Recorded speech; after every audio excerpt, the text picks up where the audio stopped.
الحمد للہ وکفا والصلاة والسلام علی عباده الذین اصطفى خصوصاً علی افضلهم وخاتم النبیین محمد الامین وعلی آلہ وصحبہ اجمعین. اما بعد فقد قال اللہ تبارک وتعالی کما ورد فی سورۃ آل عمران: اعوذ باللہ من الشیطان الرجیم بسم اللہ الرحمن الرحیم. کل نفس ذائقۃ الموت وانما توفون اجورکم یوم القیامہ فمن زحزح عن النار وادخل الجنۃ فقد فاز وما الحیاۃ الدنیا الا متاع الغرور. وقال عز وجل كما ورد في سورة العنكبوت: وما هذه الحياة الدنيا إلا لهو ولعب وإن الدار الآخرة لهي الحيوان لو كانوا يعلمون. صدق الله العظيم. رب اشرح لي صدري ويسر لي أمري واحلل عقدة من لساني يفقهوا قولي. اللہم ربنا الہمنا رشدنا واعذنا من شرور انفسنا. اللہم ارنا الحق حقا وارزقنا اتباعہ وارنا الباطل باطلا وارزقنا اجتنابہ. آمین یا رب العالمین. معزز حاضرین اور محترم خواتین، آج کی گفتگو کا جو عنوان ہے اس کا پس منظر آپ کے سامنے آ چکا ہے. متاع الغرور مرکب اضافی ہے، دھوکے کا سامان، اور یہ ترکیب قرآن مجید میں دو جگہ وارد ہوئی ہے. ایک تو سورہ آل عمران کی آیت 185 ہے جو میں نے ابھی تلاوت کی ہے، اور ایک پھر سورہ حدید کی آیت نمبر 20 ہے جس کا تذکرہ میں بعد میں کروں گا. دو مقامات پر متاع الغرور، دھوکے کا سامان، اس حیات دنیاوی کو قرار دیا گیا ہے. وَمَا الْحَيَاةُ الدُّنْيَا إِلَّا مَتَاعُ الْغُرُورِ. یہ دنیا کی زندگی سوائے دھوکے کے سامان کے اور کچھ نہیں. میں نے ساتھ ہی دوسری آیت جو تلاوت کی ہے وہ سورہ عنکبوت کی آیت ہے، اس لیے کہ یہ دھوکے کا سامان کس حوالے سے ہے، کس اعتبار سے یہ دنیا کی زندگی دھوکے کا سامان بنتا ہے، وہ اس آیہ مبارکہ کے بغیر بات واضح نہیں ہوگی. وَمَا هَذِهِ الْحَيَاةُ الدُّنْيَا إِلَّا لَهْوٌ وَلَعِبٌ. یہ دنیا کی زندگی تو سوائے کھیل اور تماشے کے اور کچھ نہیں. وَإِنَّ دَارَ الْآخِرَةَ لَهِيَ الْحَيَوَانُ. اور اصل زندگی تو آخرت کی زندگی ہے. لو کانوا یعلمون، کاش کہ انہیں معلوم ہوتا. چار مقامات پر قرآن مجید میں اس دنیا کی زندگی کو لہو و لعب یا لعب و لہو سے تعبیر کیا گیا. دو جگہ متاع الغرور، چار جگہ لہو و لعب. لیکن کس اعتبار سے؟ غور طلب بات ہے. یہ دنیا کی زندگی اللہ نے ہمیں دی ہے، یہ کائنات اس نے بنائی ہے، اس میں اس نے ہمیں بھیجا ہے. ظاہر بات ہے کہ یہ تخلیق جو ہے یہ کسی کھلنرے کا کھیل نہیں ہے. ربنا ما خلقت ھذا باطلا، یہ کوئی وہم نہیں ہے، یہ حقیقت ہے، یہ واقعہ ہے. اللہ کی خلاقی کا مظہر ہے. پھر اس میں ہمیں، اس دنیا میں اس نے ہمیں خلافت کا مقام عطا کیا ہے. یہ تمام چیزیں اپنی جگہ پر ہیں جن سے یہ حیات دنیا بھی ایک بہت بڑی حقیقت بن کر سامنے آتی ہے. یہ نہ وہم ہے نہ گمان ہے جیسا کہ بعض فلسفیوں کا خیال ہے. حقیقت ہے، واقعہ ہے، ٹھوس ہے، محسوس ہوتی ہے. اس کا دکھ اور کرب بھی محسوس ہوتا ہے، اس کی مسرت اور خوشی بھی محسوس ہوتی ہے. اور پھر یہ کہ ایک ایسی شے جس کے لیے اللہ تعالیٰ نے ایک خلیفہ پیدا فرمایا، انی جاعل فی الارض خلیفہ، خلافت کا یہ تاج جو ہے حضرت آدم اور ان کی نسل کے سر پر رکھا۔ تو اس معنی میں یقیناً یہ حقائق ہیں، ان کو دھوکے کا سامان کس اعتبار سے کہا؟ اگر تو حقیقت زندگی کا تصور ہمارے سامنے واضح رہے، جس کو علامہ اقبال نے کہا ہے خوبصورتی کے ساتھ، تو اسے پیمانہ امروز و فردا سے نہ ناپ، جاوداں پہم دواں ہر دم جواں ہے زندگی۔ یہ جو اللہ کی خلاقی کا نقطہ عروج ہے انسان، کلائمیکس آف ہز کریشن، قرآن مجید میں کہا گیا خلقتہ بیدی، میں نے اسے اپنے دونوں ہاتھوں سے بنایا۔ وَلَقَدْ كَرَّمْنَا بَنِي آدَمَ وَحَمَلْنَاهُمْ فِي الْبَرِّ وَالْبَحْرِ وَرَزَقْنَاهُمْ مِنَ الطَّيِّبَاتِ وَفَضَّلْنَاهُمْ عَلَى كَثِيرٍ مِّمَّنْ خَلَقْنَا تَفْضِيلًا۔ یہ اس کی شان ہے، جس کے بارے میں دو جگہ فرمایا فَإِذَا سَوَّيْتُهُ وَنَفَخْتُ فِيهِ مِن رُوحِي، یہ روحی مرکب اضافی، خاص اللہ اپنی ذات کی طرف اس روح کو منسوب کر رہا ہے جو حضرت آدم میں پھونکی گئی۔ روحی، جب میں اس میں اپنی روح میں سے پھونک دوں، فَقَعُوا لَهُ سَاجِدِينَ، تو گر پڑنا اس کے سامنے سجدے میں۔ اور آپ کو معلوم ہے قرآن مجید میں کس شد و مت سے اور کس تکرار کے ساتھ یہ بات واضح کی گئی کہ تمام ملائکہ سجدے میں گر گئے، نو ایکسیپشن۔ فَسَجَدَ الْمَلَائِكَةُ كُلُّهُمْ أَجْمَعُونَ، تین الفاظ جو ہیں تاکید کے لیے، سجدہ کیا الملائکہ، حصر ہے، الف لام، لام حصر ہے، تمام فرشتوں نے سجدہ کیا۔ پھر کہیں تمہیں مغالطہ نہ رہ جائے کہ شاید جبرائیل نہ ہو اور بڑے نہ اسرافیل، نہیں، کلہم، سب کے سب۔ پھر مزید کہیں تمہیں شبہ نہ رہ جائے، اجمعون، سب نے سجدہ کیا۔ وہ انسان جو ہے اس کی زندگی یہ 30 35 40 50 60 70 80 برس نہیں ہے، اس کی زندگی بہت طویل ہے، بہت طویل ہے۔ میں آج اس حیات انسانی کے دو پہلو تو وہ ہیں جو اکثر لوگوں کے علم میں ہیں، حیات دنیاوی یعنی دنیا میں پیدائش سے لے کر موت تک، یہ ایک وقفہ ہے۔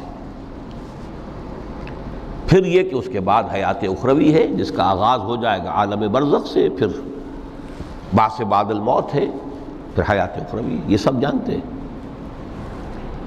لیکن یہ کہ اس دنیا میں آنے سے پہلے بھی ہم ایک زندگی گزار آئے ہیں، اور بدقسمتی سے اس کا تصور بہت کم لوگوں کو حاصل ہے۔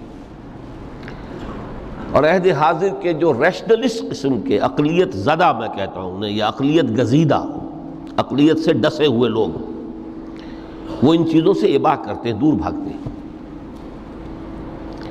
ہماری پہلی تخلیق ہوئی تھی عالم ارواح میں، الارواح جنود مجندہ، لشکروں کے لشکر تھے۔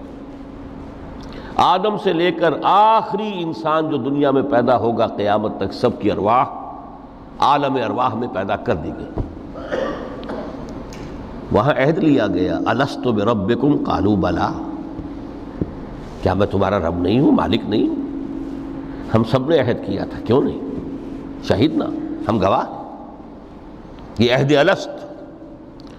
اور ظاہر بات ہے کہ عہد جو ہوتا ہے جب تک انسان کو اپنی ذات کا شعور نہ ہو، خود شعوری نہ ہو، آپ دنیا میں معاہدہ کرتے ہیں تو کہتے ہیں کہ بقائمی ہوش و حواس میں یہ عہد کر رہا ہوں، معاہدہ کر رہا ہوں، تو ظاہر بات ہے کہ اس وقت ہم تھے اور ہوش و حواس کے ساتھ تھے، خود شعوری کے ساتھ تھے،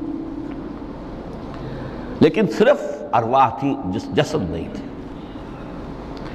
اور یہی ہے وہ مقام جس کے بارے میں حضور نے سے جب پوچھا گیا کہ متى وجبت لک النبوۃ یا رسول اللہ، اللہ کے رسول آپ کو نبوت کب ملی؟ تو آپ نے فرمایا والآدم بین الماء والطین، ابھی آدم کا حیولہ جو ہے ابھی گارا گوندھ ہی رہا تھا، پانی اور گارے کے درمیان ہی تھے آدم، کہ میں اس وقت بھی نبی تھا۔ عالم خلق کا ابھی آغاز نہیں ہوا، ابھی عالم ارواح میں بھی جو تمام ارواح ہیں وہ اپنی امتیازی شان کے ساتھ ہیں۔ روح محمدی صلی اللہ علیہ وسلم، جس سے اگر نور محمدی کہیں تو غلط نہیں ہے، اس لیے کہ ارواح کا جو مادہ تخلیق ہے وہ نور ہے، جیسے فرشتوں کا مادہ تخلیق نور ہے۔ مسلم شریف میں حضرت عائشہ صدیقہ رضی اللہ تعالی عنہ سے روایت موجود ہے، اللہ نے فرشتوں کو نور سے پیدا کیا۔ روح، فرشتے روح ہیں، ارواح ہیں، روح القدس، روح الامین، اور ارواح انسانیہ بھی روح ہے، یہ سب ان کا مادہ تخلیق نور ہے۔ اس وقت ہم پیدا کیے گئے، صرف ارواح کی شکل میں ہم سے عہد لیا گیا اور پھر سلا دیا گیا۔ یہ پہلی موت تھی جو ہم پر وارد ہوئی ہے اس دنیا میں آنے سے پہلے، اس لیے کہ سورہ مومن کی ایک آیت میں فرمایا گیا ہے کہ جہنم میں لوگ جو ہیں فریاد کریں گے، ربنا امتنا اثنتین واحییتنا اثنتین فاعترفنا بذنوبنا فہل الی خروج من سبیل۔ اے اللہ، تو نے ہمیں 2 مرتبہ مارا، 2 مرتبہ زندہ کیا، تو اب ایک مرتبہ اور صحیح، کہ یہاں سے نکلنے کا بھی کوئی راستہ ہے کہ نہیں؟ اتنے مراحل سے تو ہمیں لے کر آیا ہے، ایک مرحلہ اور سی۔ تو یہ 2 موتیں کون سی ہیں؟ پہلی موت وہ تھی جب ارواح کو موت کی نیند سلا دیا گیا۔ پھر عالم خلق، جسے آج سائنٹسٹ کہتے ہیں، جس کا نقطۂ آغاز ہے بگ بینگ، عالم ارواح اس سے پہلے کی شے ہے، اس تک سائنس نہیں پہنچ سکتی، وہ سائنس سے ماورا ہے۔ لیکن جہاں سے سائنس شروع ہوتی ہے وہ عالم خلق کا آغاز ہے، بگ بینگ سے۔ وہ پھر مختلف مراحل، تنزل کے مراحل بھی آئے، ارتقاء کا مرحلہ بھی آیا، تفصیل میں جانے کا موقع نہیں ہے۔ بہت سے تنزلات کے مراحل اور بہت سے ارتقاء کے مراحل طے کر کے آدم تیار ہوا ہے۔ حضرت بیدل نے رحمت اللہ علیہ بہت خوبصورت شعر کہا ہے، ہر 2 عالم خاک شد تا بست نقش آدمی، اے بہار نیستی از قدر خود ہوشیار باش۔ یہ پوری جو بھی کائنات کا جو سلسلہ شروع ہوا، بگ بینگ، اور بہت بڑے بڑے جو ناری کرے تھے جن کی کہ حرارت کا جب تذکرہ کرتے ہیں سائنسدان تو trillions and trillions of foreign height, یہ ان کی اس وقت اس کی جو حرارت کا عالم تھا۔ لیکن پھر وہ ٹھنڈے ہوئے، کچھ اس میں سے کوئی، پھر خاک کی تہ جو ہے زمین کے اس کرے پر آئی، ہر 2 عالم خاک شد۔ یہاں سے اب آدم کا حیولہ تیار ہوا، تا بست نقش آدمی۔ اس کے بعد ارتقائی مراحل ہیں، اور پھر آدم کی وہ روح جو کولڈ سٹوریج میں تھی، جب وہ لا کر پھونکی گئی ہے، جسد آدم جو ہے وہ مسجود نہیں تھا، مسجود تو تب بنا ہے جب کہ اس میں روح آدم وہ لا کر پھونک دی گئی۔ فَإِذَا سَوَّيْتُهُ وَنَفَخْتُ فِيهِ مِن رُوحِي فَقَعُوا لَهُ سَاجِدِينَ۔ یہاں سے حیات دنیاوی کا آغاز ہو گیا۔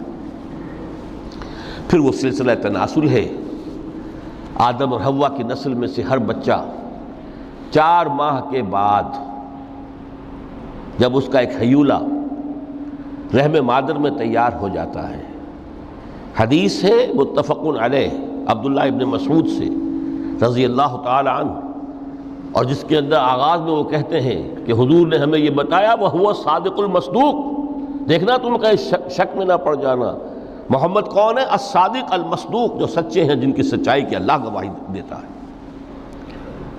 کہ رحم مادر میں 40 دن تم نطفے کی شکل میں ہوتے ہو، پھر 40 دن علقہ کی شکل میں ہوتے ہو، پھر 40 دن تو مضغہ کی شکل میں ہوتے ہو، پھر اللہ تعالیٰ فرشتے کو بھیجتا ہے جو اس میں روح پھونکتا ہے۔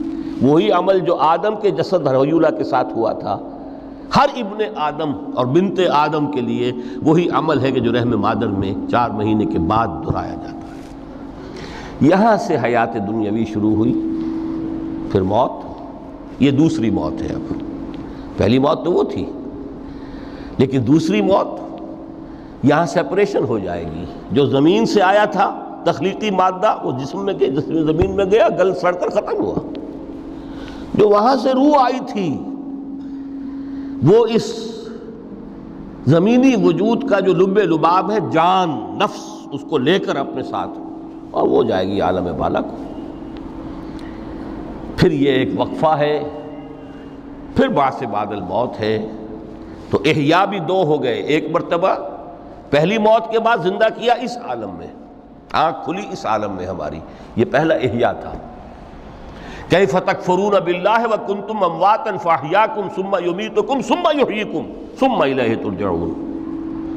دوسرا احیاء وہ ہوگا قیامت کے دن، بعث بعد الموت، اور پھر اس کے بعد وہ زندگی ابدی زندگی ہے، ہمیشہ کی۔ یہ تصور سامنے رکھیے۔ تو یہ جو تھوڑا سا وقفہ، یہ تو زندگی بہت طویل ہے، تو اسے پیمانہ امروز و فردا سے نہ ناپ، جاویداں پیہم دماں، ہر دم جواں ہے زندگی۔ اس میں یہ وقفہ جو ہے، خلق الموت والحیات لیبلوکم ایکم احسن عملا، یہ اس جسد کے ساتھ اس روح کا اتصال، اور یہ 30 40 50 60 70 80 100 برس کی عمر، یہ ایک وقفہ ہے، یہ امتحانی وقفہ ہے، تمہیں جانچا جا رہا ہے، پرکھا جا رہا ہے۔ ایکم احسن عملا، اس کو بھی اقبال نے اسی نظم میں خوب بیان کیا ہے کہ قلزم ہستی سے تو ابھرا ہے مانند حباب، اس نیا خانے میں تیرا امتحان ہے زندگی۔ اب اگر تو دو چیزیں انسان پر واضح رہیں، اور نہ صرف واضح رہیں، مستحضر رہیں۔ واضح تو ہو جاتی ہے ایک چیز، پھر آدمی بھول جاتا ہے، تو کوئی فائدہ نہیں دیتا اس کے۔ مستحضر ایک یہ کہ اصل زندگی آخرت کی زندگی ہے، طویل ہے۔ بل توثرون الحیات الدنیا والآخرۃ خیر وابقیٰ، کلا بل تحبون العاجلہ وتذرون الآخرہ۔ تم اس عاجلہ کو پسند کرتے ہو، اس دنیا کی زندگی کو تم ترجیح دیتے ہو، جبکہ آخرت ہے جو باقی رہنے والی ہے، ابدی۔ اگر تو یہ معلوم ہو، جیسا کہ سورہ عنکبوت کی آیت کے حوالے سے میں نے آپ کو آیت سنائی کہ وما هذه الحیات الدنیا الا لہو ولعب وان الدار الاخرۃ لہی الحیوان لو کانوا یعلمون۔ اصل زندگی جو ہے وہ آخرت کی زندگی ہے، کاش کہ انہیں معلوم ہوتا۔ ایک حقیقت تو یہ معلوم ہو اور مستحضر رہے کہ اصل زندگی آخرت کی زندگی ہے، اور دوسری حقیقت یہ کہ یہ دنیا کی زندگی ایک امتحانی وقفہ ہے۔ قلزم ہستی سے تو ابھرا ہے مانند حباب، اس نیا خانے میں تیرا امتحان ہے زندگی۔ یہ مستحضر رہے تو اس کا نتیجہ کیا نکلے گا؟ انسان دنیا پرست نہیں بنے گا۔ متاع ہے دنیا، برتنے کی چیز ہے۔ وما هذه الحیات الدنیا الا متاع، برتنے کی چیز ہے، برتو اسے۔ اب میں یہاں آپ کو کچھ حدیثیں بھی سنا دینا چاہتا ہوں۔ ایک حدیث میں حضور نے عجیب نقشہ کھینچا ہے، مالی ولی دنیا، لوگوں مجھے تمہاری اس دنیا سے کیا سروکار؟ انما مثلی کراکب استظل تحت شجرۃ ثم راح فترکھا، میری مثال تو اس سوار کسی ہے جو تھوڑی دیر کے لیے کسی درخت کے سائے میں سستانے کے لیے رک جاتا ہے۔ وہ اس درخت کو اپنی منزل نہیں سمجھتا، اپنا گھر نہیں سمجھتا، تھوڑی دیر کا سستانا ہے، پھر وہ اس درخت کو خیر بات کہتا ہے، اپنا راستہ لیتا ہے، اپنی منزل کی طرف روانہ ہو جاتا ہے۔ بس اتنا تعلق، منزل یاد رہے۔ چنانچہ ایک دوسری بڑی پیاری حدیث ہے، بہت مختصر بھی ہے، انما الدنیا خلقت لکم وانتم خلقتم للآخرہ۔ دیکھو یہ دنیا تمہارے لیے بنائی گئی ہے۔ خلق لکم ما فی السماوات و ما فی الارض، قرآن مجید کہتا ہے۔ اس لیے میں نے کہا تھا خلافت ہمیں دینی تھی تو سب کچھ ہمارے لیے بنایا گیا نا، یہ محفل سجائی گئی ہے ہمارے لیے، یہ سب ہمارے لیے بنایا گیا ہے، پورے عالم کو مسخر کیا گیا ہمارے لیے۔ سخر لکم، سورج بھی چاند بھی ہر چیز تمہارے لیے مسخر کی گئی ہے۔ انما الدنیا خلقت لکم، وَأَنْتُمْ خُلِقْتُمْ لِلْآخِرَةِ، لیکن تمہاری تخلیق ہوئی ہے، تمہیں بنایا گیا ہے، تمہیں پیدا کیا آخرت کے لیے۔ یہ منزل یاد رہے، میرا ٹھکانہ وہ ہے، میرا گھر وہ ہے، میری منزل وہ ہے، یہ راہ گزر ہے، یہ سفر ہے، یہ ایک وقفہ ہے، امتحانی وقفہ ہے۔ خلق الموت والحیات لیبلوکم ایکم احسن عملا۔ لیکن اب تیسری حدیث سنیے، اور یہ ہے وہ کہ جو اس دنیا کو جو میں نے شروع میں کہا تھا، بڑی ٹھوس حقیقت ہے، یہ اللہ کی تخلیق ہے، سنجیدہ تخلیق ہے، ہم نے کوئی کھیل کود کے لیے تو نہیں بنایا ہے۔ ربنا ما خلقت ھذا باطلا، حضور فرماتے ہیں الدنیا مزرعۃ الآخرہ، دنیا آخرت کی کھیتی ہے، یہاں بوؤ گے تو وہاں کاٹو گے، یہاں بوؤ گے نہیں تو کاٹو گے کیا خاک؟ اس اعتبار سے غور کیجئے، یہ دنیا اور حیات دنیاوی کا ایک ایک لمحہ ایک بڑی عظیم حقیقت بن کر سامنے آتا ہے۔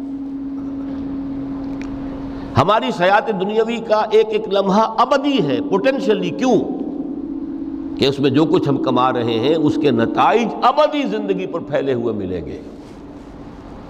تو گویا کہ یہ جو ہے، یہ گھڑی محشر کی ہے، طور سے محشر میں ہے، بیشتر غافل عمل کوئی اگر دفتر میں ہے، یہاں کا ایک ایک لمحہ تمہارے لیے بہت قیمتی ہے، یہاں بو، محنت کرو، کاشت کرو تاکہ وہاں کاٹ سکو۔ الدنیا مزرعۃ الآخرہ۔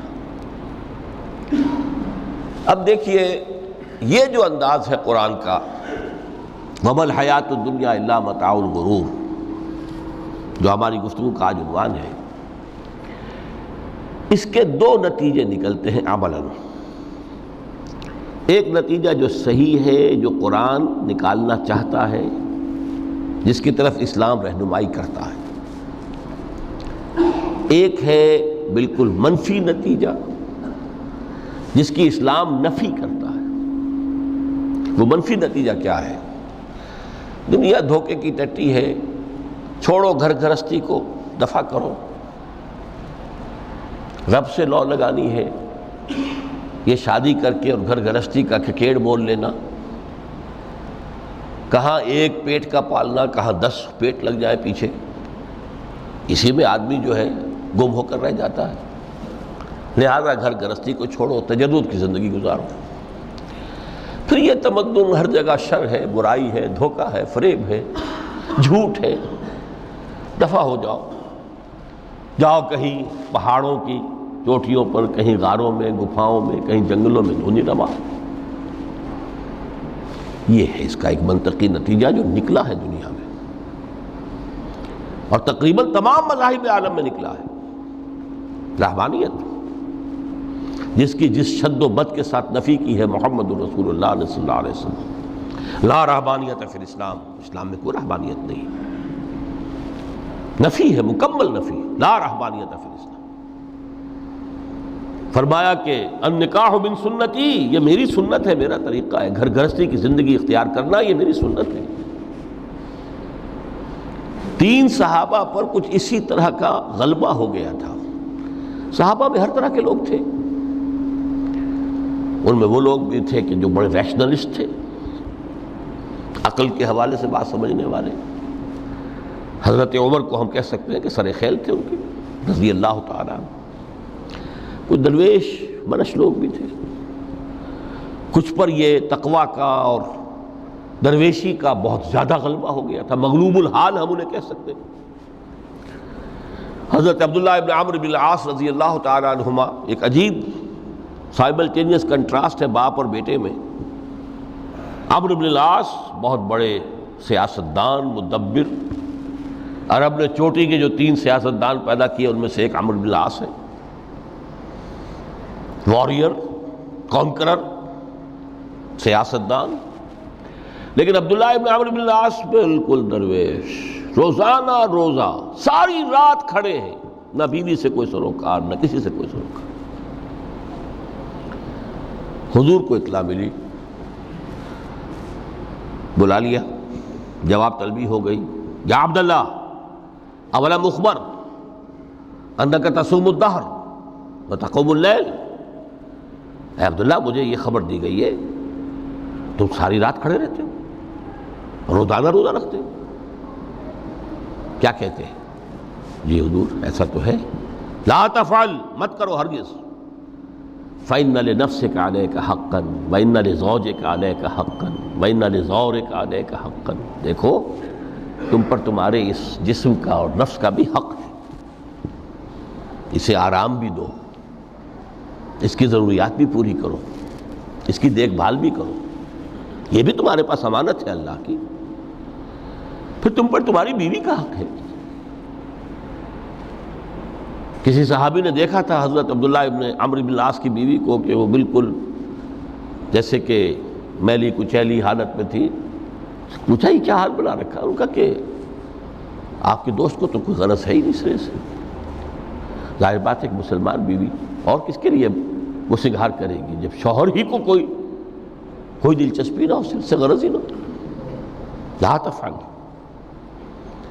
رات کو سو بھی، دیکھو مجھے میں رات کو سوتا بھی ہوں، نماز پڑھتا بھی ہوں، میں روزے رکھتا بھی ہوں، ناغے بھی کرتا ہوں۔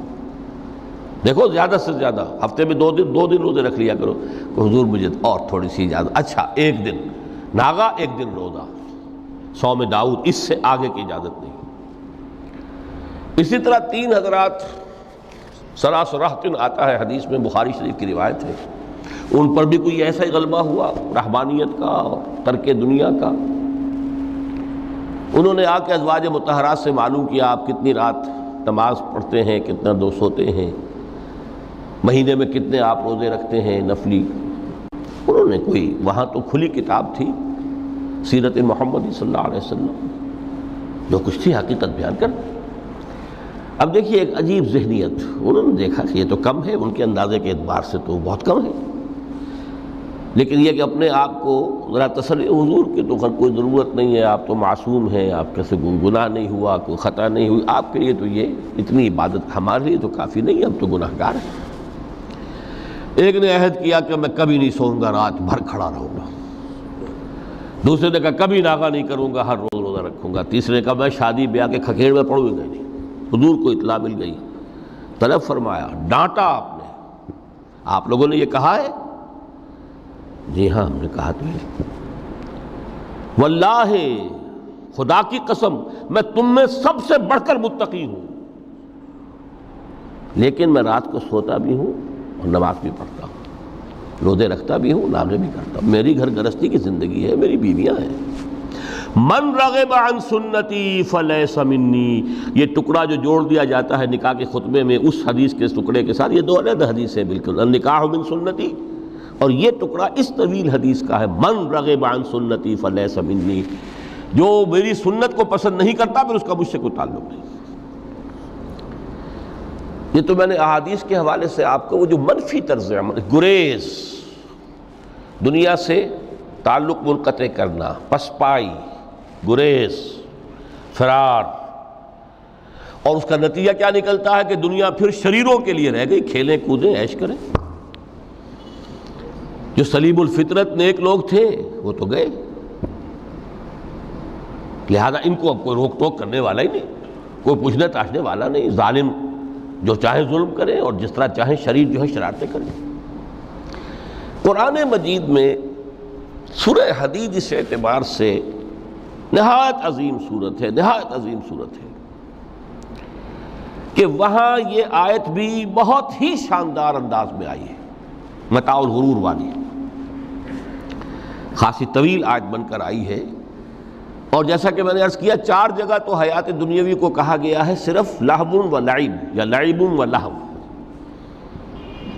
لیکن یہاں جو ہے آیت نمبر 20، اعلموا انما الحیات الدنیا لعب و لہو و زینت و تفاخر بینکم و تکاثر فی الاموال والاولاد۔ 5 الفاظ کے حوالے سے اس حیات دنیاوی کے کچھ حقائق بیان کیے گئے،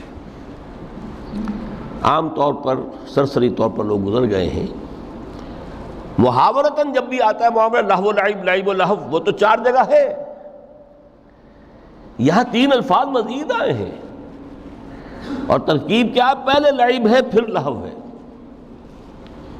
سورہ عنکبوت میں لہو و لعب یہ در حقیقت ایک طرح سے محاورے کی شکل اختیار کر گیا، تماشا اور کھیل، لیکن نہیں، یہاں ترتیب کچھ اور ہے۔ اس پر اگر آپ غور کریں گے تو یہ ایک عجیب سا نقشہ سامنے آتا ہے۔ حیات دنیاوی کے 5 ادوار، جن میں سے ہر دور میں ایک شے انتہائی اہم ہوتی ہے، توجہ کا مرکز بنی ہوتی ہے۔ ابتدائی دور ہے، بالکل بچہ بھی ہے، کھیل، بس لعب، اس کے سوا اسے کوئی زندگی سے سروکار ہی نہیں، زندگی کے تلخ حقائق ابھی اسے معلوم نہیں۔ بھوک لگی تو رو پڑے، ماں نے دودھ پلانا ہے، کھلانا ہے، ان سے تو کچھ نہیں کرنا اس نے، وہ لعب، کھیل۔ لیکن تھوڑا سا آگے چلتے ہیں، ٹین ایجر سٹیج میں جب داخل ہوتا ہے آدمی، تو اب وہ نرا کھیل، معصومانہ کھیل نہیں رہتا، اس میں تلذذ، سینشول گریٹیفیکیشن کا عنصر شامل ہو جاتا ہے۔ اب اس کا کہا لہو، اعلموا انما الحیات الدنیا لعب و لہو۔ ذرا آگے بڑھیے تو انسان پر سب سے زیادہ دھن سوار ہو جاتی ہے، بناؤ سنگھار، میرا لباس فیشن کے مطابق ہو، کہیں ایسا نہ ہو مذاق اڑے۔ اپنے لباس کے بارے میں بہت کانشیس ہوگا، اپنے ہیئر کٹ کے بارے میں بہت کانشیس ہوگا، ہر چیز کے بارے میں بہت کانشیس۔ زینت، بناؤ سنگھار، آرائش، زیبائش۔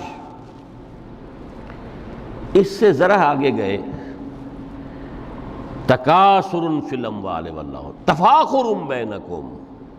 یہ سمجھیے کہ تقریباً 30 برس کی عمر جب انسان کی ہوتی ہے، اب فخر، تفاخر، یا دولت پر فخر ہوگا، یا نسب پر فخر ہوگا،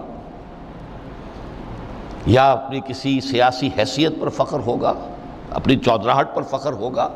تفاخر بینکم، جس میں جان میں چونکہ توانائی ہوتی ہے، قوت ہوتی ہے، لیکن اس کے بعد جب عمر ڈھلی، بڑا ریئلسٹک ہو جاتا ہے انسان۔ پھر یہ جو چوتھی سٹیج تھی، اس میں تو یہ کہ مونچھ نیچی نہ ہو، چاہے سب کچھ میں اپنا خرچ کر دوں، داؤ پہ لگا دوں، لیکن مونچھ نیچی نہیں ہوگی۔ آخری سٹیج وہ ہوتی ہے کہ پھر ہوکا لگ جاتا ہے آدمی کو، تکاثر فی الاموال والاولاد، مال اور اولاد کی کثرت کثرت کثرت۔ اب یہ ہوتا ہے کہ مونچھ نیچی کیا، مونڈ بھی دی جائے تو کوئی حرج نہیں، مال آنا چاہیے، ویری ریئلسٹک۔ اور اسی حال میں انسان ہوتا ہے۔ آخری پارے کی صورت نے پھر اس میں ایڈ کر کے اس کے اوپر مہر لگا دی، الہاکم التکاثر حتی زرتم المقابر۔ یہ تکاثر جو ہے پیچھا نہیں چھوڑتا۔ اتنی دولت بھی ہے کہ آپ کی 10 نسلیں کھا سکے اطمینان سے بیٹھ کر، تب بھی صبر نہیں ہوتا۔ بڑے میاں کی ٹانگیں جو ہیں وہ قبر میں لٹکی ہوئی ہیں، لیکن تکاثر جو ہے، تکاثر مال، وہ پیچھا نہیں چھوڑتا۔ حتی زرتم المقابر، یہاں تک کہ قبروں تک جا پہنچے، قبر میں اتار دیا جائے، جب تک ٹانگیں صرف لٹکی ہوئی ہیں اس وقت تک نہیں۔ اس کے بعد تشبیہ دی ہے کہ یہ حیات دنیاوی کا جو ایک سائیکل ہے، اعلموا انما الحیات الدنیا لعب و لہو و زینت و تفاخر بینکم و تکاثر فی الاموال والاولاد۔ اب اس کو کمپیئر کیا ہے پلانٹ کنگڈم میں جو سائیکل چل رہا ہے۔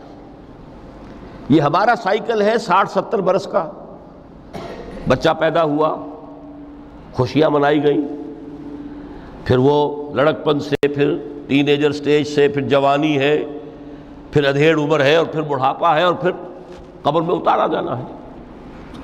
لیکن یہ کہ پلانٹ کنگڈم میں سائیکل چلتی ہے، کمثل غیث اعجب الکفار نباتہ ثم یہیج فتراہ مصفرا ثم یکون حطاما۔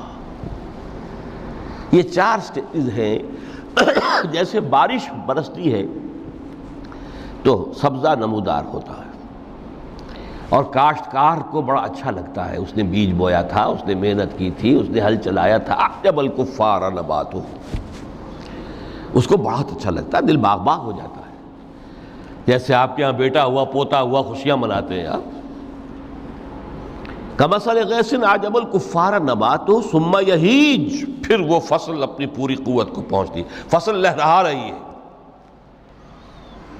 فتراہ مصفرا، پھر وہ زرد ہو جاتی ہے. وہ ہریاول اب ختم ہوئی، اب فصل پک گئی ہے، اب وہ زردی پر آ گئی ہے.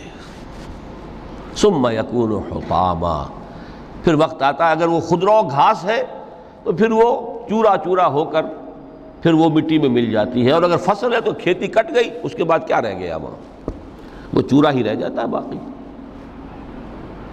یہ لائف کا سائیکل چل رہا ہے، 3 مہینے کا ہو 4 مہینے کا ہو، یہ ہے پلانٹ کنگڈم کا، وہ ہے سائیکل انسانی زندگی کا. اب فرمائی ٹیپ کی بات جو ہے، وَفِي الْآخِرَةِ عَذَابٌ شَدِيدٌ وَمَغْفِرَةٌ مِّنَ اللَّهِ وَرِضْوَانٌ.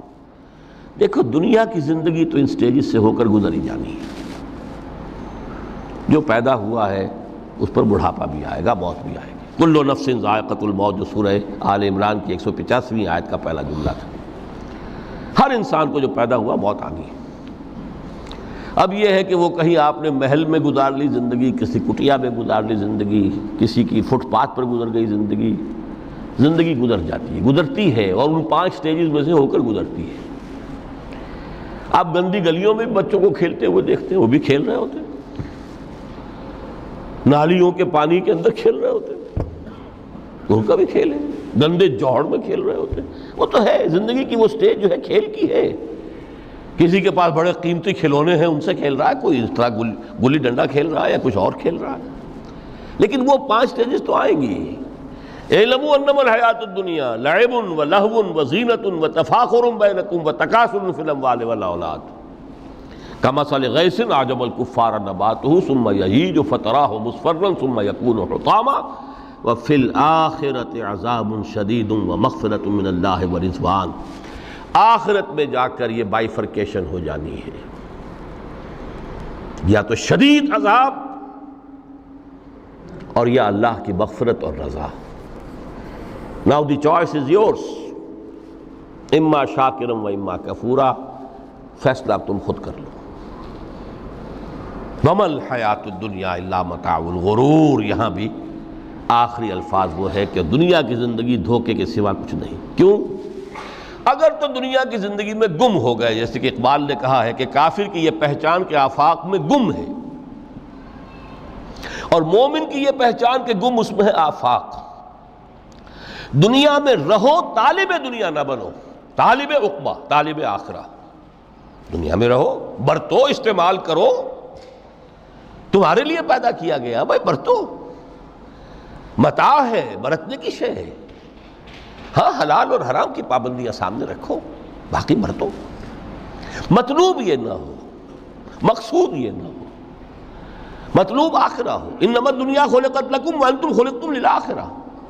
منزل وہ رہے، مستحضر رہے، سامنے رہے کہ میں تو اجنبی ہوں، یہاں یہ میرا وطن نہیں ہے. الدنیا سجن المومن و جنت الکافر. جیسے کسی پرندے کو کسی پنجرے میں بند کر دیا گیا ہو، اس طرح ہمیں اس دنیا میں بھیج دیا گیا. اللہ کی مرضی ہے، اس نے بھیجا ہے. جب تک وہ چاہتا ہم رہیں گے یہاں، لیکن ہمارا دل یہاں نہیں لگے گا. بازار سے گزرا ہوں، خریدار نہیں ہوں. طالب دنیا نہ ہو تب تو یہ کوئی دھوکے کا سودا نہیں، قطعاً نہیں، بالکل نہیں. حضور نے خود فرمایا مجھے تمہاری اس دنیا میں سے فلاں فلاں چیزیں بہت پسند ہیں، اور کس قدر ریئلسٹک ہیں. آپ نے عورتوں کے بارے میں فرمایا مجھے اس دنیا سے پسند ہے عورت.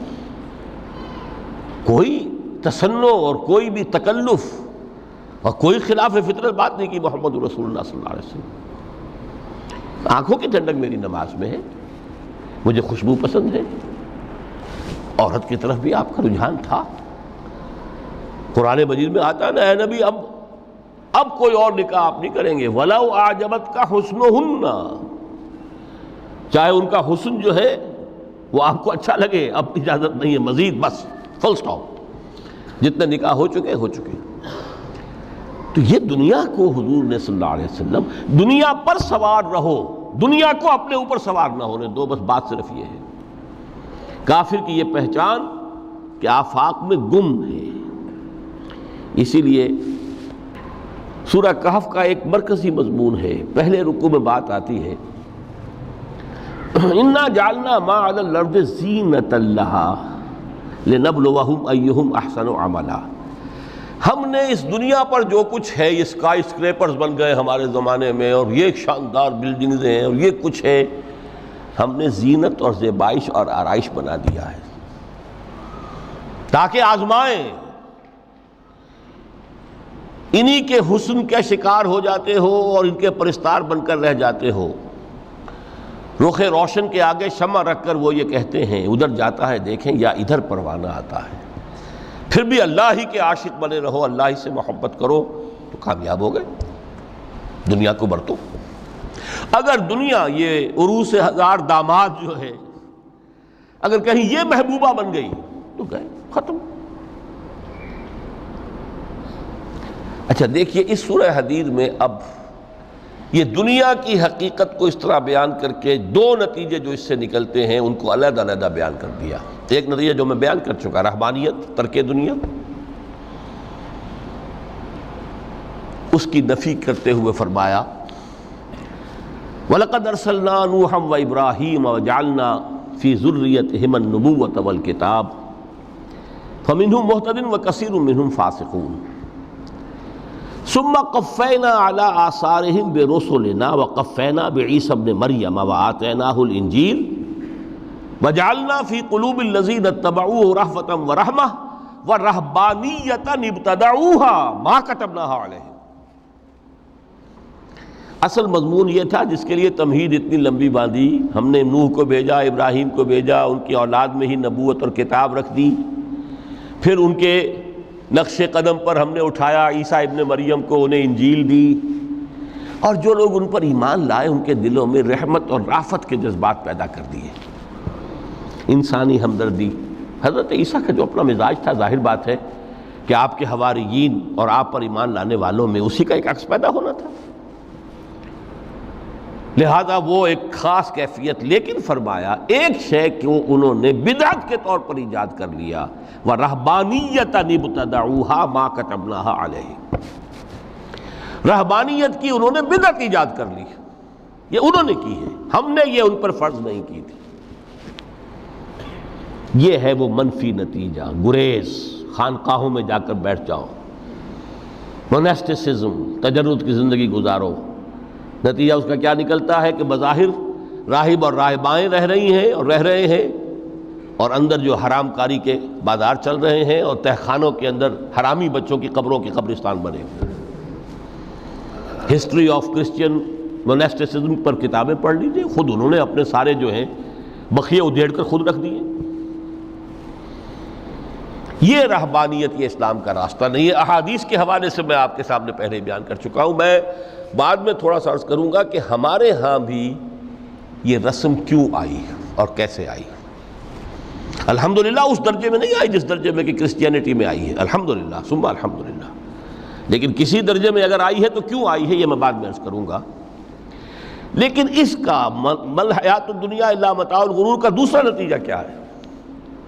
پہلا نتیجہ تھا گریز کا، پسپائی کا، فرار کا، معاشرے سے نکل بھاگنے کا، تاکہ معاشرے میں اشرار کھل کھیلیں، جو چاہیں کریں۔ ایک راستہ یہ ہے، ترک دنیا کے معنی ہیں ترک لذات دنیاوی، آسائشوں کو ترک کرنا، سختیاں جھیلنا، کس لیے؟ تاکہ دنیا سے ظلم کا خاتمہ ہو، باطل کا تختہ الٹ دیا جائے، ظلم کا استیصال۔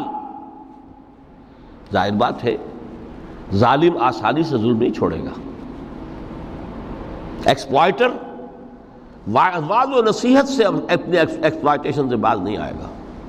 شاذ ہوتے ہیں اس طبقے کے اندر بھی یقیناً کچھ سلیم الفطرت لوگ ہوتے ہیں، جیسے طبقہ اشرافیہ سے تھے حضرت ابوبکر رضی اللہ تعالیٰ عنہ، سلیم الفطرت انسان تھے، وہ کوئی غلاموں کے طبقے سے تو نہیں تھے، کوئی فقراء کے مساکین کے طبقے میں سے نہیں تھے، اونچے طبقے میں سے تھے، عشرہ مبشرہ اکثر و بیشتر اس طبقے سے تھے۔ لیکن بائی اینڈ لارج وہ جو طبقہ ہوتا ہے یا تو وہ اپنے جبر اور استبداد کا تخت جو ہے جما کر بیٹھا ہوا لوگوں کی گردنوں کے اوپر، پولیٹیکل ریپریشن ہے یا اکنامک ایکسپلائٹیشن ہے، استحصال، محنت لوگ کریں کھائیں گے ہم، عیش ہم کریں گے، محنت کسان کریں جا کے کھیت میں، ہم لے آئیں گے اپنا حصہ اور عیش کریں گے، یا کوئی سوشل ڈسکریمنیشن ہے، یہ اونچا ہے یہ نیچا ہے، یہ تو پیدا ہی ہوا ہے شودر، یہ اس سے نکل ہی نہیں سکتا، اور یہ پیدا ہوا برہمن، یہ تو اونچا ہے۔ اس تینوں قسم کے ظلم، اس کا خاتمہ کرنا، اس کے لیے جد و جہد کی ضرورت ہے، جہاد کی ضرورت ہے، قتال کی ضرورت ہے، اور جہاد و قتال آپ نہیں کر سکتے جب تک کہ لذات دنیاوی سے کنارہ کشی نہ کریں، جب تک کہ اپنی بیلٹ کو ٹائٹ نہ کریں، جب تک کہ اپنی ضروریات زندگی کو کم نہ کریں۔ ضروریات زندگی کم کریں گے تو تفریغ الاوقات ہوگا، جو تبلیغی بھائیوں کی اصطلاح ہے بہت اہم، اپنے وقت کو فارغ کر سکیں گے۔ اس وقت کو فارغ کریں گے تو پھر وہ جد و جہد، وہ محنت، وہ جہاد، اس کے لیے آپ کے پاس وقت ہوگا، اس کو آپ لگا سکیں گے۔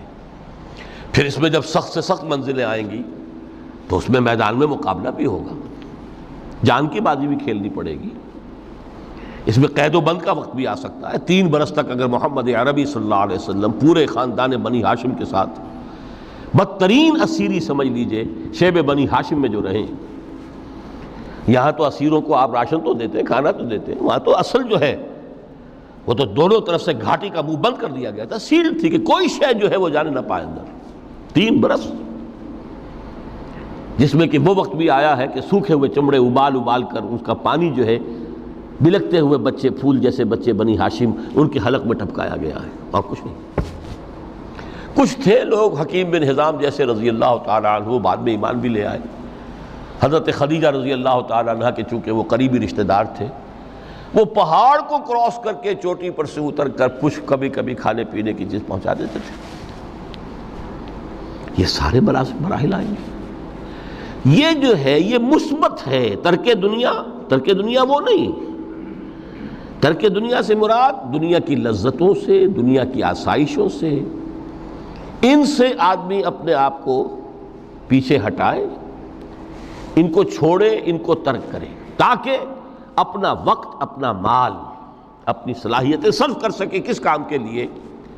اب اس کے لیے دیکھیے آیت نمبر 25 ہے یہ سورہ حدید کی۔ لَقَدْ أَرْسَلْنَا رُسُلَنَا بِالْبَيِّنَاتِ، ہم نے اپنے رسولوں کو بھیجا واضح چیزوں کے ساتھ۔ بینہ وہ شے جو از خود ظاہر ہو۔ آفتاب آمد، دلیل آفتاب، جب سورج طلوع ہو گیا وہ خود اپنے وجود پر دلیل ہے، اس کے لیے کسی اور اضافی دلیل کی ضرورت نہیں ہے کہ سورج موجود ہے، وہ تو ہے، سب کو نظر آ رہا ہے۔ تو بینات سے مراد معجزے بھی ہیں، اور وہ تعلیم جو ہے بنیادی دین کی کہ جو فطرت انسانی کی جانی پہچانی ہوئی شے ہے، دونوں پر اس کا اطلاق ہو جائے گا۔ لقد ارسلنا رسلنا بالبینات وانزلنا معهم الکتاب والمیزان، اور ہم نے ان کے ساتھ کتاب اتاری، میزان اتاری۔ یہ سب کچھ کس لیے کیا؟ لیقوم الناس بالقسط، تاکہ لوگ عدل پر قائم ہوں۔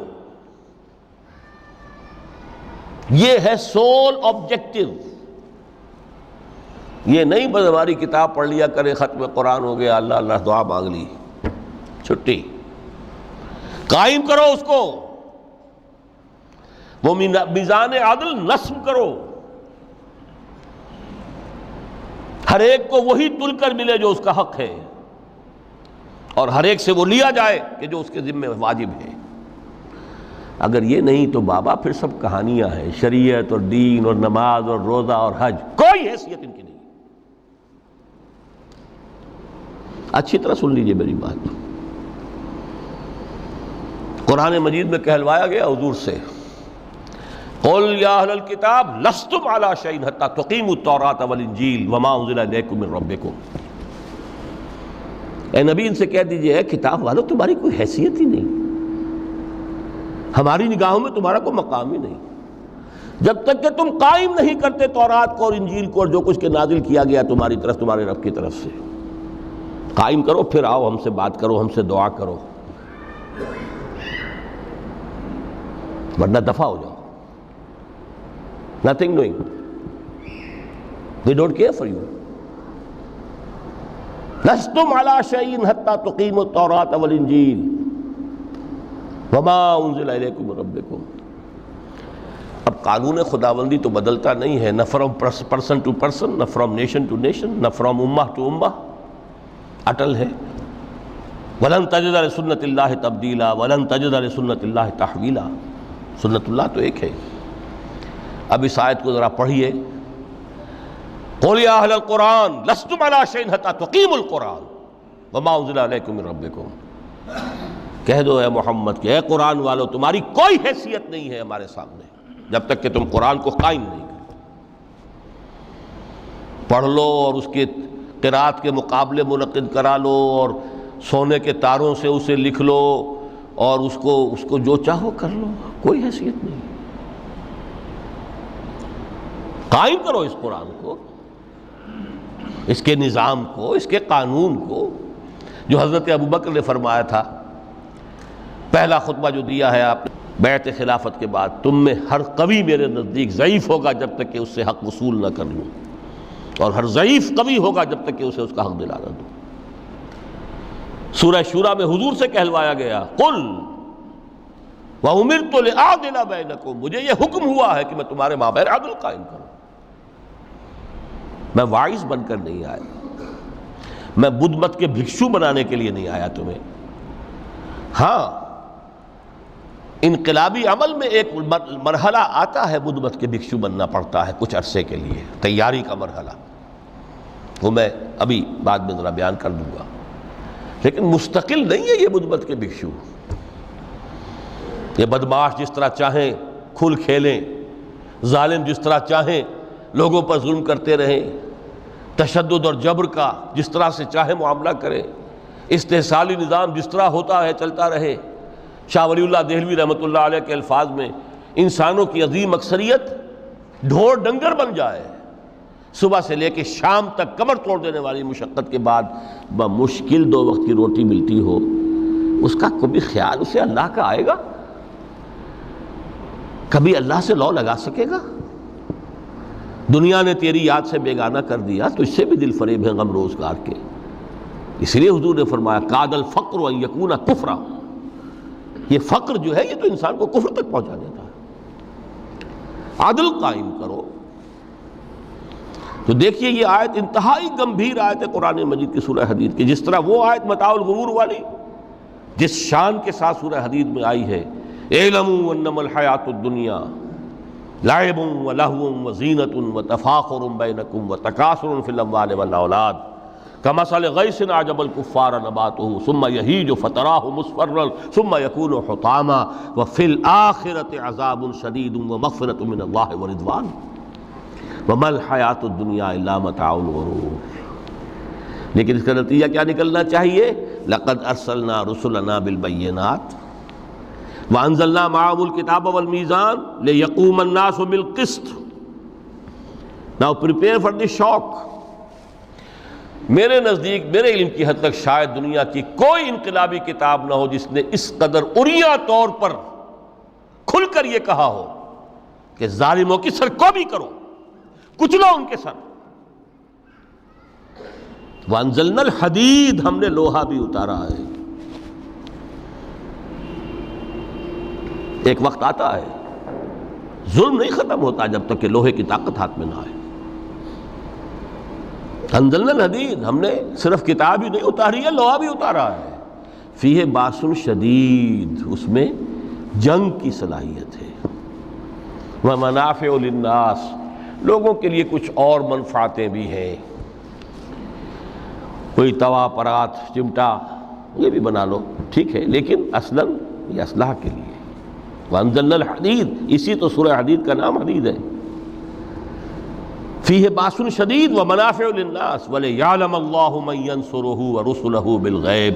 اللہ دیکھنا چاہتا ہے کون ہے اس کے وفادار بندے جو اس لوہے کی طاقت کو ہاتھ میں لے کر مدد کرتے ہیں اس کی اور اس کے رسولوں کی غیب میں ہونے کے باوجود۔ ان اللہ قوی عزیز، ویسے اللہ قوی ہے، عزیز ہے، آنے واحد میں کفر کو ختم کر دے جب چاہے، آنے واحد میں ظالموں کا ظلم جو ہے وہ ختم کر کے رکھ دے، وہ سب کچھ کر سکتا ہے۔ لیکن پھر تمہاری آزمائش کیسے ہوگی؟ کیسے معلوم ہوگا ہوز ہو، کس کا کیا مقام تھا، کس کے پاس کتنا یقین کا سرمایہ تھا، کس کے ایمان کی گہرائی اور گہرائی کا کیا عالم تھا، کس نے ہمارے دین کے لیے کیسی کیسی قربانیاں جھیلی ہیں۔ یہ ہے ترک دنیا جو موسٹ پروفاؤنڈ ہے، نتیجہ خیز ہے، خیر کو وجود میں لانے کے لیے ہے، لیکن اس کی مثالیں موجود ہیں۔ حضرت مصعب بن عمیر رضی اللہ تعالی عنہ ایام جاہلیت میں کہا جاتا ہے ان کا جوڑا جو ہے شام سے تیار ہو کر آتا تھا، جیسے کبھی مشہور ہے کہ پنڈت نہرو کا بھی کپڑے سل کر آتے تھے پیرس سے۔ موتی لال نہرو کا بیٹا، اور موتی لال نہرو وہ تھا کہ وائس رائے کی پہلی کار آئی ہے ہندوستان میں تو دوسری کار موتی لال کی آئی، اس کا بیٹا، اس کے کپڑے پیرس سے سل کر آتے تھے۔ مصعب بن عمیر کے کپڑے شام سے تیار ہو کر آتے تھے، اور وہ ہمیشہ عطر میں بسے ہوئے ہوتے تھے۔ جہاں سے گزر گئے معلوم ہوا کہ پوری گلی جو ہے وہ مہک اٹھی، معلوم ہو جائے کہ مصعب گزرا ہے یہاں سے۔ ایمان لائے محمد رسول اللہ پر صلی اللہ علیہ وسلم۔ باپ فوت ہو چکا تھا، اس کی چھوڑی ہوئی دولت تھی، ماں تھی، لیکن وہ خاندان کا نظام، چچا تھا سربراہ، وہ بدترین کافر۔ اس نے پہلے سمجھایا ہوگا 100 طریقے آزما کے، پھر آخری بار اس نے آزمایا کہ جس دولت کے اوپر تم عیش کر رہے ہو یہ تمہارے مشرک باپ کی دولت ہے، نکل جاؤ گھر سے۔ انہوں نے سمجھا تھا جیسے سورہ صافات میں آتا ہے فَأَرَادُوا بِهِ كَيْدًا فَجَعَلْنَاهُمُ الْأَسْفَلِينَ، انہوں نے حضرت ابراہیم کے بارے میں سمجھا تھا جب دیکھیں گے کہ آگ تیار ہو رہی ہے اور یہ اس میں مجھے ڈال دیں گے تو سب یہ نشہ حرن ہو جائے گا، یہ توحید وحید سب ہوا ہو جائے گی۔ لیکن ہوا کیا؟ بے خطر کود پڑا آتش نمرود میں عشق، عقل ہے محو تماشائے لبے بام ابھی۔ اس نے تو یہ دھمکی دی تھی کہ دن میں تارے نظر آ جائیں گے مصعب کو، ناز و نام میں پلا ہوا انسان، اسے کہہ دیا جا نکل جاؤ گھر سے۔ اٹھ کر چلنے لگے، اس کا تیش جو ہے اور اچھا یہ کپڑے بھی اسی مشرک باپ کے ہیں، اتارو ان سب کو۔ مادر ذات برہنہ ہو کر گھر سے نکلے، مادر ذات۔ پھر وہی ہے کہ جن کے نام قرائے فال بنام من دیوانہ زدند، جب بیعت عقبہ اولیٰ ہوئی ہے، لوگوں نے کہا کہ ہمیں کوئی مقری دیجئے قرآن پڑھانے والا جو ہمیں قرآن پڑھائے۔ حضور نے فرمایا جاؤ مصعب۔ وہ مصعب وہاں جا کر مدینے میں المقری بن گئے، جا المقری، وہ آ رہا پڑھانے والا۔ اور 1 سال کی محنت، دعوت اور تبلیغ اور قرآن کے پڑھانے کے نتیجے میں اگلے سال 75 افراد لا کر حضور کی جھولی میں ڈال دی۔ یہ مصعب ہے۔ شہادت ہوئی ہے غزوہ بدر میں۔ ایک مرتبہ اس سے پہلے کا واقعہ بھی ہے کہ حضور مسجد میں تشریف فرما تھے، سامنے سے حضرت مصعب گزرے، ایک پھٹا ہوا سا کمبل جسم کے گرد لپیٹا ہوا تھا۔ حضور کی آنکھوں میں آنسو آ گئے۔ از کجا تاب کجا، یہ دیوانہ جو ہے اللہ کا اور رسول کا اور دین کا کہاں سے کہاں پہنچا ہے۔ غزوہ احد میں علم ان کے ہاتھ میں ہے، جس ہاتھ میں علم ہے وار پڑا، کٹ گیا، دوسرے سے بھی پکڑا، اس کو بھی کٹ گیا، پھر دونوں جتنے بچ گئے تھے حصے ان سے سنبھالا، پھر شہید ہو گئے۔ جسم پر صرف ایک چادر تھی، اوپر سے جسم ننگا تھا، صرف ستر کے لیے چادر۔ دفن کرنے لگے تو مسئلہ ہی پیش آ گیا کہ چونکہ شہید کے تو کفن جو ہے اس کا اپنا جو بھی لباس پہنا ہو شہادت کے وقت، حضور سے کہا گیا کہ حضور مصعب کی چادر تو اتنی چھوٹی ہے کہ سر ڈھانپتے ہیں تو پیر کھل جاتے ہیں، پیر ڈھانپتے ہیں تو سر کھل جاتے ہیں۔ فرمایا سر کو چادر سے ڈھانپ دو اور پیروں پر اذخر گھاس لا کر ڈال دو، یہ آخری لباس نصیب ہوا ہے۔ یہ ترک دنیا ہے۔ ترک دنیا بئی معنی مثبت عمل کے لیے، جہاد کے لیے، قتال کے لیے، اللہ کی راہ میں جد و جہد کے لیے اپنے معاشی معاملے کو پیچھے رکھنا، کم کرنا، کم سے کم تر کرتے چلے جانا، اور زیادہ سے زیادہ وقت، زیادہ سے زیادہ مال، زیادہ سے زیادہ صلاحیت نکالتے چلے آنا دین کی جد و جہد کے لیے۔ یہ ہے در حقیقت کہ جو ترک دنیا ہے پروفاؤنڈ، نتیجہ خیز ظلم کے استیصال کے لیے، حق کا بول بالا کرنے کے لیے، عدل کے نظام کو برپا کرنے کے لیے یہ جد و جہد کی جائے، یہ ہے مثبت نتیجہ کہ جس کی طرف قرآن ہمیں لانا چاہتا ہے۔ ورنہ آج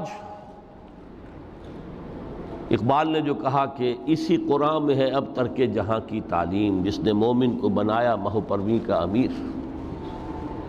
ہمارے ہاں بھی وہ خانقاہی نظام آیا، اگرچہ اس درجے نہیں آیا، یہ واقعہ ہے۔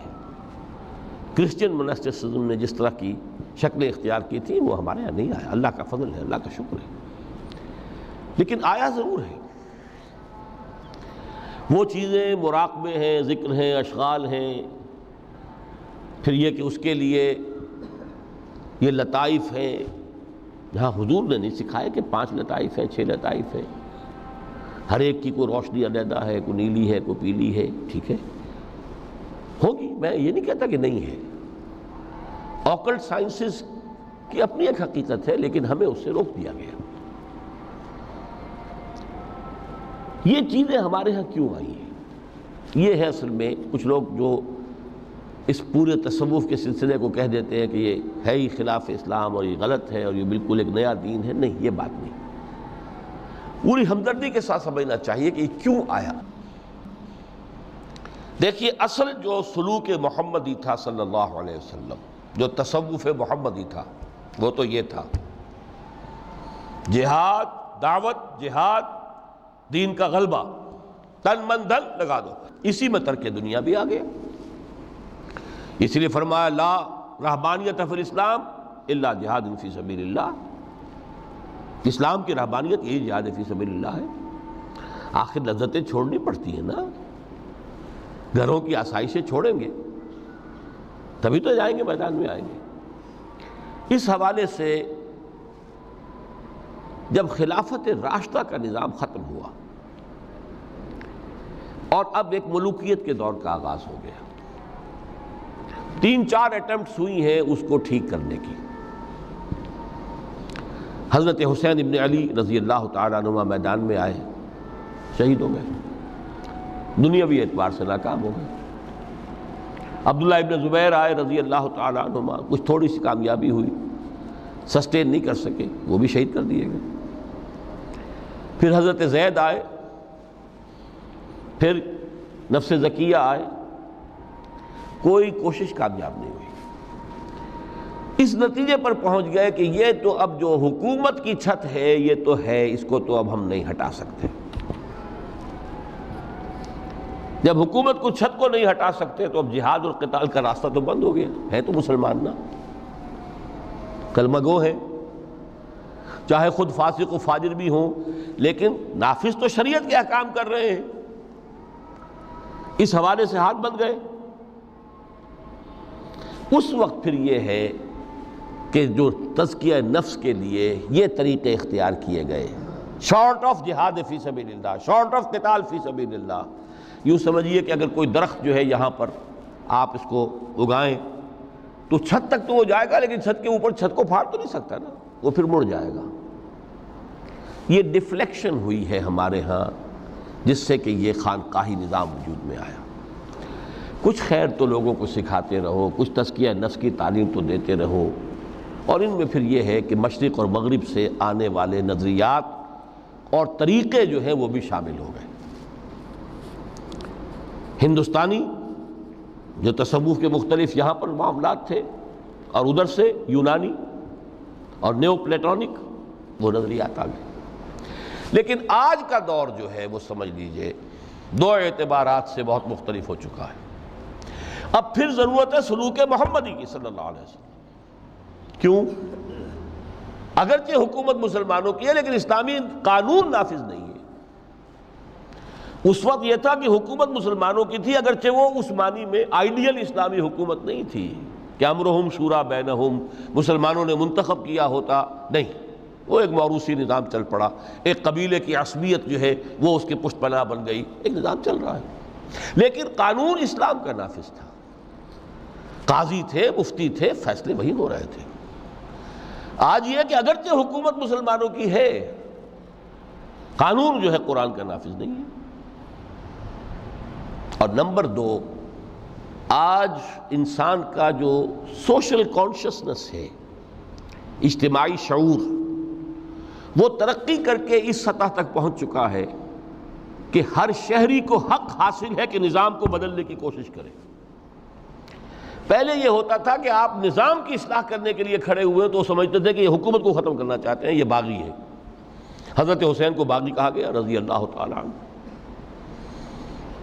اب باغی جو ہے واجب القتل ہے، اسی لیے تو آخر کلمہ گو تھے وہ جنہوں نے شہید کیا حضرت حسین کو رضی اللہ تعالیٰ عنہ۔ اس وقت تک یہ کانسیپٹ تھا ہی نہیں کہ اسٹیٹ علیحدہ شے ہے، گورنمنٹ علیحدہ شے ہے۔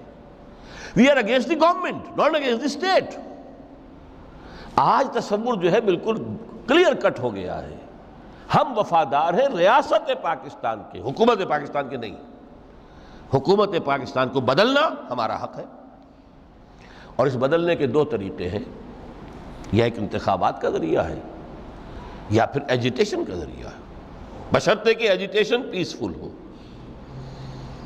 توڑ پھوڑ نہ ہو، کسی کی جان اور مال اور پراپرٹی کو کوئی نقصان نہ پہنچایا جائے، خود مرنے کو تیار ہو جائے، گولیاں چلیں، جیلوں میں جائیں، ایجیٹیٹ کریں، اگر جیلیں بھر جائیں گی، اگر گولیاں مار مار کر جو ہے فوج ایک وقت میں آ کر کہہ دے گی، جیسے کہ بھٹو کے زمانے میں کہہ دیا تھا، جبکہ اس نے کہا تھا کہ میری کرسی بہت مضبوط ہے، لیکن جب بریگیڈیئر محمد اشرف گوندل ہی ٹک دی لیڈ، پھر 3 اور آگے بریگیڈیئر ان کے ساتھ مل گئے، we are going to shoot no more, go and have a political settlement. اپنی قوم کے اوپر کہاں تک ہم گولیاں برسائیں گے؟